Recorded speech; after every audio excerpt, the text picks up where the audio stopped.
नमस्कार। बोर्ड परीक्षा कक्षा 12वीं हेतु अभ्यास प्रश्न पत्र विषय अर्थशास्त्र के set A B C D का हम इस वीडियो में अध्ययन करेंगे। तो चलिए लेते हैं सेट ए। सबसे पहला प्रश्न है, सही विकल्प का चयन कीजिए। सही विकल्प का चयन कीजिए।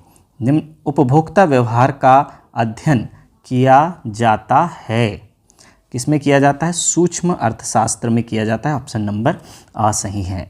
दूसरा, कॉफ़ी के मूल्य में वृद्धि से चाय की मांग बढ़ती है। कॉफ़ी का यदि मूल्य बढ़ जाएगा तो लोग फिर चाय खरीदने लगेंगे, तो चाय की मांग बढ़ जाएगी। फिर है, अल्पकाल में उत्पादन प्रक्रिया में निम्नलिखित में से कौन से साधन होते हैं? कौन से साधन होते हैं? स्थिर साधन और परिवर्तनशील साधन। और वह दोनों ऑप्शन सही हैं, तो हमें कौन सा ऑप्शन लगाना है? ऑप्शन नंबर स लगाना है। फिर आगे देखिए, कोई फर्म संतुलन में होता है जब। कब कोई फर्म संतुलन में होता है? जब MR बराबर MC हो जाए। फिर पांचवा देखिए, सामान्य कीमत स्तर का अध्ययन विषय सामग्री है समष्टि अर्थशास्त्र की। ऑप्शन नंबर ब सही है। फिर छठवा है, एक देश की भौगोलिक सीमाओं में एक वर्ष में उत्पादित सभी वस्तुओं और सेवाओं के मूल्यों का योग कहलाता है। क्या कहलाता है? सकल घरेलू उत्पाद। ऑप्शन नंबर अ सही है। फिर कीन्स का रोजगार सिद्धांत निम्नलिखित में से किस पर निर्भर है? प्रभावपूर्ण मांग पर निर्भर है। ऑप्शन नंबर अ सही है। चलिए अब लेते हैं प्रश्न क्रमांक 2, रिक्त स्थानों की पूर्ति कीजिए। पहला है, उत्पादन संभावना वक्र बाएं से खालिस्तान ढाल लिए होता है। बाएं से दाएं ढाल लिए होता है। फिर देखिए, गिफिन वस्तुओं के लिए मांग की लोच खालिस्तान होती है। मांग की लोच कैसी होती है? धनात्मक होती है। गिफिन वस्तुओं के लिए मांग की लोच धनात्मक होती है। फिर आगे है, साधन की एक इकाई बढ़ाने पर कुल उत्पादन में होने वाली वृद्धि खालिस्तान कहलाती है। एक इकाई बढ़ाने पर कुल उत्पादन में होने वाली वृद्धि क्या कहलाती है? सीमांत उत्पादन कहलाती है। सीमांत उत्पादन कहलाती है। फिर आगे, पूर्ण प्रतियोगिता एक खालिस्तान स्थिति होती है। पूर्ण प्रतियोगिता एक काल्पनिक स्थिति होती है। क्या स्थिति होती है? एक काल्पनिक स्थिति होती है। पांचवा है, साख गुणक। साख गुणक खालिस्तान होता है। क्या होता है? 1/CRR। फिर आगे है, खालिस्तान के नियम जेबी से ने दिया। जेबी से ने कौन सा नियम दिया? बाजार का नियम दिया। तो यहाँ लिखेंगे बाजार। फिर प्रश्न क्रमांक 3 है, सही जोड़ी बनाना है। तो पहला हमारा है सीमांत उपयोगिता। सीमांत उपयोगिता के सामने हमें क्या लिखना है बच्चों? MU। सीमांत उपयोगिता के सामने हमें क्या लिखना है? ऑप्शन नंबर ग वाला। फिर देखिए, मांग के नियम। मांग के नियम का संबंध किससे है? 5 होते हैं मांग के नियम। फिर है साम्य कीमत।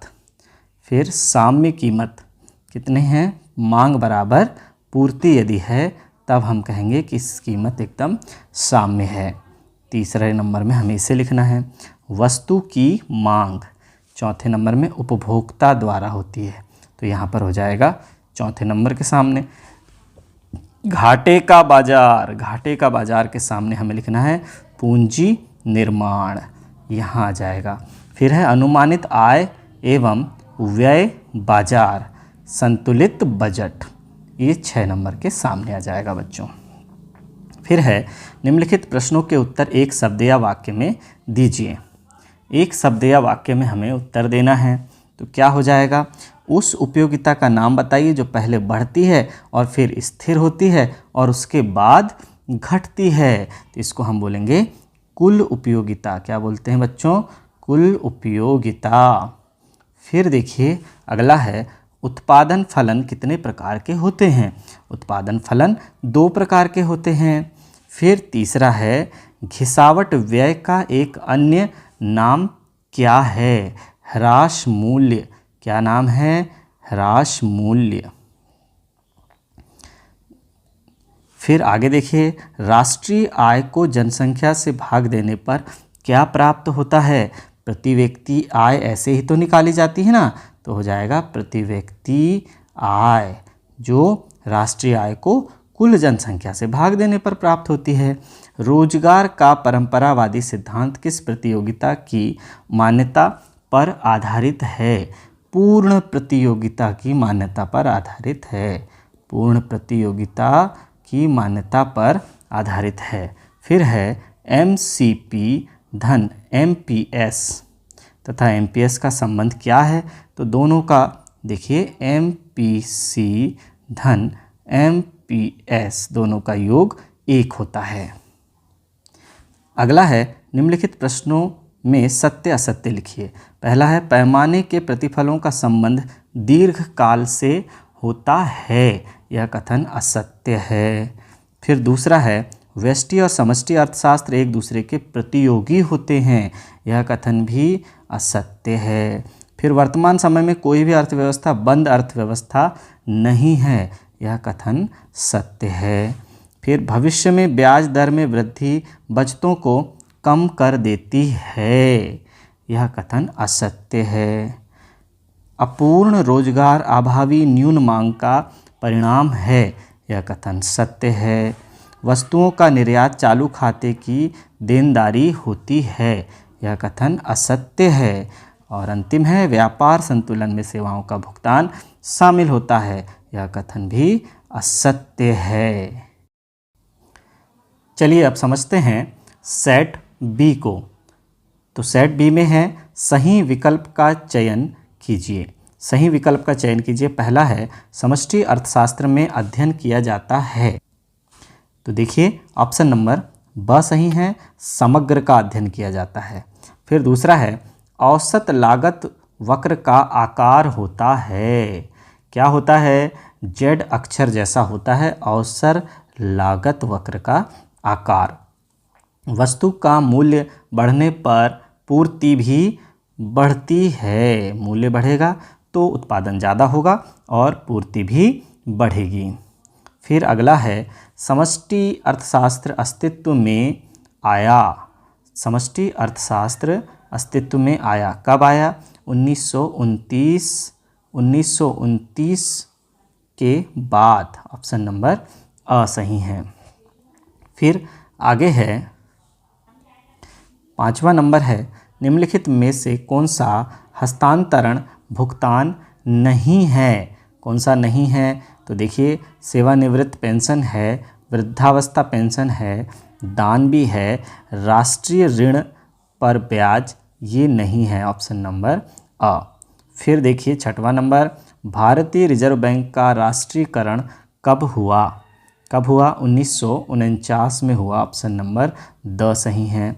फिर निवेश के निर्धारक घटक कौन से हैं? कौन से हैं निवेश के निर्धारक घटक? तो यहाँ पर आ जाएगा अ और ब दोनों, मतलब पूंजी की सीमांत क्षमता और ब्याज की दर। अब है, रिक्त स्थानों की पूर्ति कीजिए। पहला है, छोटे छोटे चरों का अध्ययन खालिस्तान अर्थशास्त्र में किया जाता है, व्यष्टि अर्थशास्त्र में किया जाता है। तो व्यष्टि अर्थशास्त्र में किया जाता है। फिर आगे आया, ऊंची तटस्थता वक्र खालिस्तान स्तर की संतुष्टि दर्शाता है, उच्च स्तर की संतुष्टि दर्शाता है। फिर है, पूर्ति का नियम खालिस्तान वस्तुओं पर लागू नहीं होता है, तो नाशवान वस्तु पर लागू नहीं होता है। आगे है, खालिस्तान प्रतियोगिता में प्रत्येक फर्म समरूप वस्तु का उत्पादन एवं विक्रय करती है। पूर्ण प्रतियोगिता में कब होगी पूर्ण प्रतियोगिता? जब प्रत्येक फर्म समरूप वस्तुओं का उत्पादन व विक्रय करेगी। फिर आर्थिक महामंदी खालिस्तान में उत्पन्न हुई। आर्थिक महामंदी खालिस्तान में उत्पन्न हुई, तो 1929 में उत्पन्न हुई। कीन्स का रोजगार सिद्धांत खालिस्तान पर निर्भर है, प्रभावपूर्ण मांग पर। किस पर निर्भर है? प्रभावपूर्ण मांग पर निर्भर है। निम्नलिखित की सही जोड़ियां बनाना है अब हमें। तो देखिए सही जोड़ी बनाएंगे। पहला है मांग के आवश्यक तत्व, इसका संबंध किससे है? 5 होते हैं, तो इसके सामने हम नंबर 1 में लिख देंगे। फिर है स्थानापन्न वस्तुएं, तो स्थानापन्न वस्तुओं का संबंध किससे है? कार तथा पेट्रोल से है, तो दूसरे नंबर के सामने हमें कार तथा पेट्रोल लिख देना है। फिर वस्तु की पूर्ति, वस्तु की पूर्ति का संबंध किससे है? उत्पादक द्वारा। फिर यहाँ 3 नंबर के सामने लिख देंगे। फिर साम्य कीमत, साम्य कीमत मांग बराबर पूर्ति यदि होगी तब कीमत साम्य होगी, ये हम 4 नंबर के सामने लिख देंगे। फिर आगे है भारत में बजट की स्वीकृति, भारत में बजट की स्वीकृति लोकसभा द्वारा होती है, ये 5 नंबर के सामने लिख देंगे। रक्षा पर व्यय, तो क्या है रक्षा पर व्यय? गैर योजनागत व्यय रक्षा पर व्यय से संबंधित है। फिर निम्नलिखित प्रश्नों के उत्तर एक शब्द या वाक्य में दीजिए। तो देखिए जब सीमांत उपयोगिता 0 होती है तब कुल उपयोगिता क्या होगी? तब कुल उपयोगिता अधिकतम होगी। फिर दूसरा है प्रति इकाई लागत को और किस नाम से जाना जाता है? बाजार के नाम से जाना जाता है। फिर किसी देश में राष्ट्रीय आय की गणना सामान्यतः कितने वर्षों के लिए की जाती है? 1 वर्ष के लिए राष्ट्रीय आय की गणना की जाती है। समय के विशेष बिंदु पर मापी गई मात्रा को क्या कहते हैं? स्टॉक कहते हैं। फिर किसने कहा पूर्ति मांग को स्वयं जन्म देती है? जे.बी. शाय ने कहा। किसने कहा? जे.बी. शाय ने कहा। फिर है उपभोग फलन का समीकरण क्या है? उपभोग फलन का समीकरण है C बराबर F/Y। फिर है निम्नलिखित प्रश्नों में सत्य असत्य लिखना है हमें। तो पहला क्या है? उपभोक्ता संतुलन बराबर सीमांत उपयोगिता ऋण मूल्य, बिल्कुल सत्य है। फिर उत्पादन बंद कर देने से स्थिर लागतें 0 हो जाती हैं, यह कथन भी सत्य है। साधनों की सीमितता ही आर्थिक समस्याओं का मूल कारण है, यह कथन भी सत्य है। फिर चौथा है बच्चों समग्र मांग और समग्र पूर्ति का अंतर स्फीतिक अंतराल कहलाता है, बिल्कुल सत्य है। फिर अगला है रिकार्डो ने प्रतिपादित किया कि पूर्ति स्वयं अपनी मांग सृजित करती है, तो यह कथन असत्य है। किसने कहा था? ये तो जे.बी. शाय ने कहा था। व्यापार संतुलन भुगतान संतुलन का अंग है, यह कथन सत्य है। और विनिमय दर के निर्धारण में पूर्ति का महत्वपूर्ण स्थान है, यह कथन भी सत्य है। चलिए बच्चों अब पहुंचते हैं सेट सी के हल पर। प्रश्न है सही विकल्प का चयन कीजिए। व्यष्टि अर्थशास्त्र में अध्ययन किया जाता है, तो व्यक्तिगत इकाइयों का अध्ययन करते हैं, ऑप्शन नंबर अ सही है। दूसरा है सीमांत उपयोगिता ह्रास नियम आधार होता है, मांग के नियम का आधार होता है, ऑप्शन नंबर ब सही है। तीसरा है उत्पादन फलन में उत्पादन किसका फलन है? किसका फलन है? उत्पत्ति के साधनों का, तो ऑप्शन नंबर ब सही है। फिर अगला है सामूहिकता शामिल है, सामूहिकता शामिल है समष्टि अर्थशास्त्र में, ऑप्शन नंबर ब सही है। पांचवा है आय तथा बचत दोनों परस्पर एक दूसरे से प्रत्यक्ष संबंध रखते हैं, एक दूसरे से प्रत्यक्ष संबंध रखते हैं।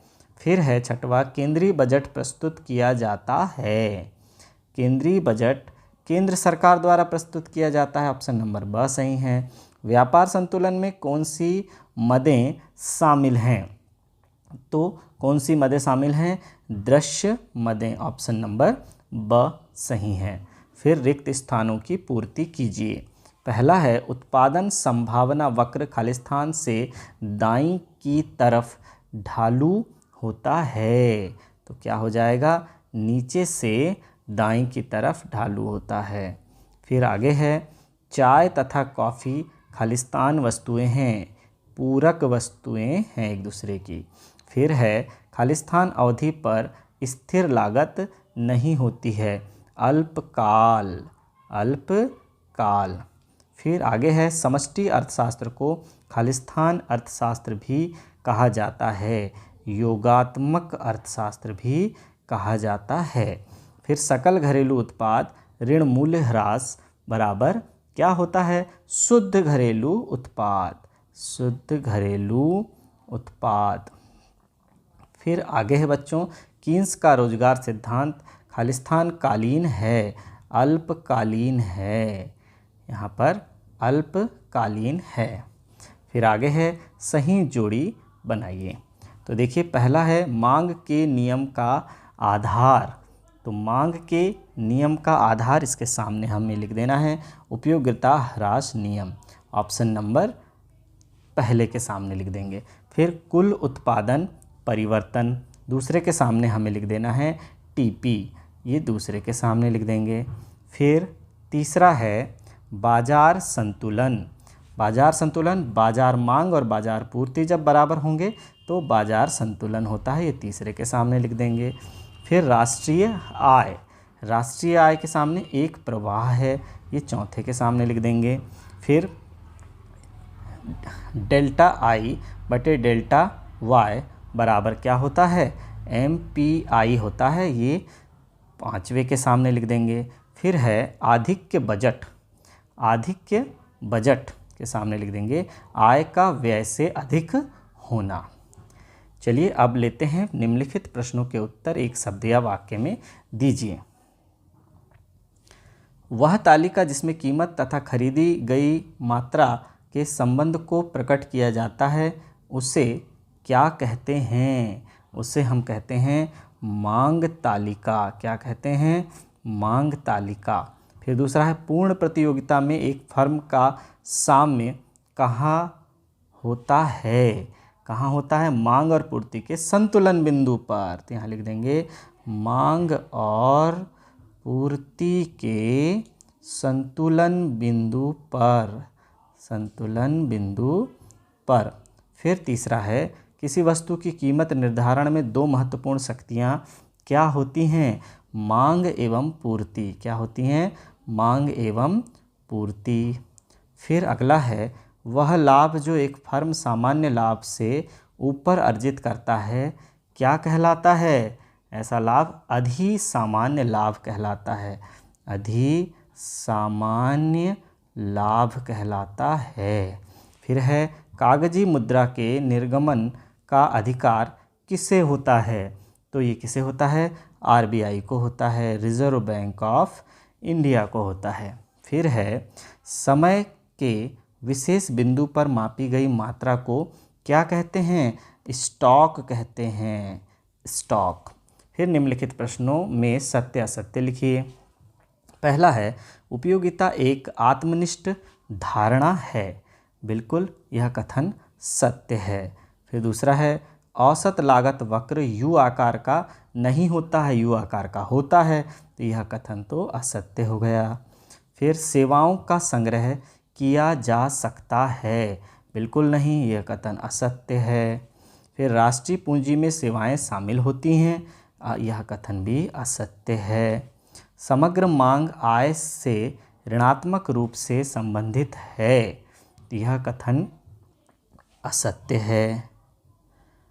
फिर कीन्स की अर्थव्यवस्था में न्यून मांग की दशा को अपूर्ण रोजगार संतुलन कहा जाता है, यह कथन असत्य है।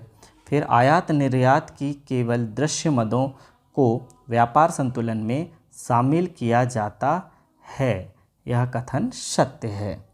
चलिए बच्चों अब पहुंचते हैं सेट डी के हल पर। चलिए ले लेते हैं पहला प्रश्न, सही विकल्प का चयन कीजिए, सही विकल्प का चयन कीजिए। पहला है निम्न में से किस अर्थव्यवस्था में निजी क्षेत्र एवं सार्वजनिक क्षेत्र का सह अस्तित्व होता है, किस क्षेत्र में होता है, मिश्रित क्षेत्र में होता है। दूसरा है उपयोग की अंतिम इकाई से प्राप्त होने वाली उपयोगिता को कहा जाता है, सीमांत उपयोगिता कहा जाता है, ऑप्शन नंबर अ सही है। फिर है औसत स्थिर लागत, औसत स्थिर लागत उत्पादन बढ़ाने पर घटती है, ऑप्शन नंबर अ सही है। फिर है पूर्ति में कमी के निम्नलिखित में से कौन से कारण हैं? कौन से कारण हैं? तो देखिए, उत्पादन लागत में वृद्धि हो जाती है, स्थानापन्न वस्तुओं की कीमतों में वृद्धि हो जाती है, उद्योगों में फर्मों की संख्या में कमी होती है, उपर्युक्त सभी। तो तीनों सही हैं, उपर्युक्त सही पर हम लगा देंगे। फिर समूह की बनावट पर ध्यान न देना किस अर्थशास्त्र की प्रमुख समस्या है? किस अर्थशास्त्र की प्रमुख समस्या है? समष्टि अर्थशास्त्र की, ऑप्शन नंबर ब सही है। फिर राष्ट्रीय आय एक माप है। राष्ट्रीय आय एक माप है देश के कुल उत्पाद की। किसकी है? देश के कुल उत्पाद की। तो यहाँ पर आ जाएगा ऑप्शन नंबर अ सही है। फिर आगे है उपभोग फलन का फलनात्मक संबंध है किससे? आय एवं उपभोग का। तो यहाँ हो जाएगा आय एवं उपभोग का, ऑप्शन नंबर ब सही है। फिर आता है रिक्त स्थानों की पूर्ति कीजिए। पहला है आय में वृद्धि होने से कुछ वस्तुओं की मांग खाली स्थान जाती है और कुछ वस्तुओं की मांग खाली स्थान जाती है। तो कुछ वस्तुओं की मांग घट जाती है और कुछ वस्तुओं की बढ़ जाती है। फिर यदि निकट प्रतिस्थापन वस्तु आसानी से उपलब्ध नहीं होती तो उस वस्तु की मांग खाली स्थान होती है, बेलोचदार होती है। कैसी होती है मांग? बेलोचदार। फिर आगे है औसत लागत तथा सीमांत लागत दोनों ही लागत खाली स्थान से ज्ञात की जाती है, कुल लागत से ज्ञात होती है। किससे होती है? कुल लागत से ज्ञात होती है। पूर्ण प्रतियोगिता एक खाली स्थान स्थिति होती है, काल्पनिक स्थिति होती है। यह वास्तव में वास्तविक स्थिति नहीं होती है। खालिस्तान अर्थव्यवस्था की वह दशा है जिसमें मुद्रा का मूल्य घटता है तथा वस्तुओं का मूल्य बढ़ता है। मुद्रास्फीति में वस्तुओं का मूल्य बढ़ेगा और मुद्रा का मूल्य घटेगा।